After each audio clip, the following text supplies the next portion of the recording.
Assalamu alaikum, I'm Aisha and you're watching Samar News. Here are today's headlines. The US military says a new drone defense system tested in Europe will soon be deployed in Romania. General Christopher Donahue spoke during a visit to US troops at the Mihail Kogolniceanu base after Romanian and German jets were scrambled to a Russian drone incursion, the deepest yet into Romanian airspace since the war began. Ukraine's national security chief says President Volodymyr Zelenskyy could travel to the United States in the coming days to finalize a deal with President Donald Trump to end the war with Russia. Rustem Umerov said Kyiv is working to arrange the visit as soon as possible.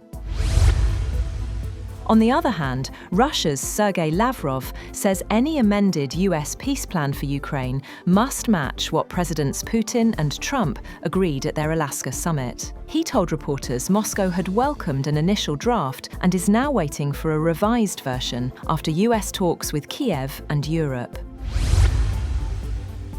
Russia has launched a new barrage of drones and missiles at the Ukrainian capital Kyiv, killing 6 people, wounding 13, and disrupting electricity and heating systems. President Volodymyr Zelenskyy said Russian forces launched more than 460 drones and 22 missiles. It was the second major Russian strike on Kyiv this month.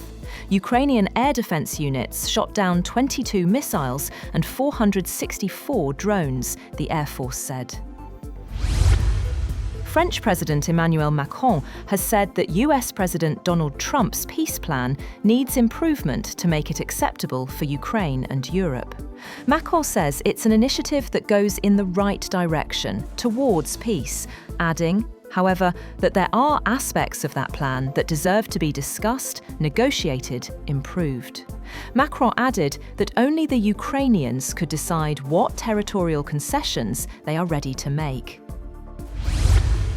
US and Ukrainian officials seek to narrow the gaps between them over a plan to end the war in Ukraine, after agreeing to modify a US proposal that Kyiv and its European allies saw as a Kremlin wish list.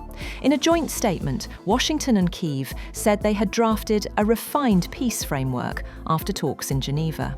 Though there were no specifics, the dialogue received a cautious welcome from some of Ukraine's allies. US President Donald Trump hinted at new progress. Russian President Vladimir Putin was given a colourful welcome in Bishkek that featured traditional dress, Taigan dogs, golden eagles and horsemen. He was received by Kyrgyz President Sadir Japarov. The two will hold talks on Wednesday ahead of a CSTO summit later in the week.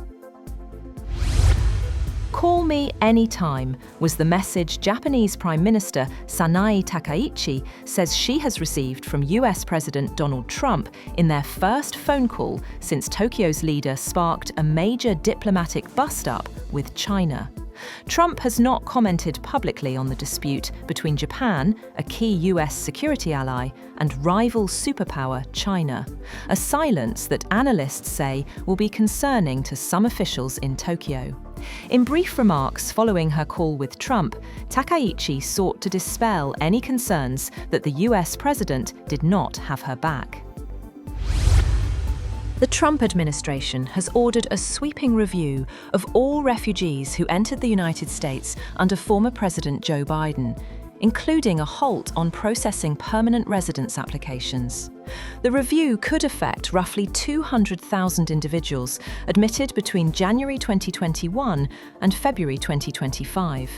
An internal memo from the US Citizenship and Immigration Services Director, dated November 21st, revealed the order for a comprehensive review of refugees admitted under Biden.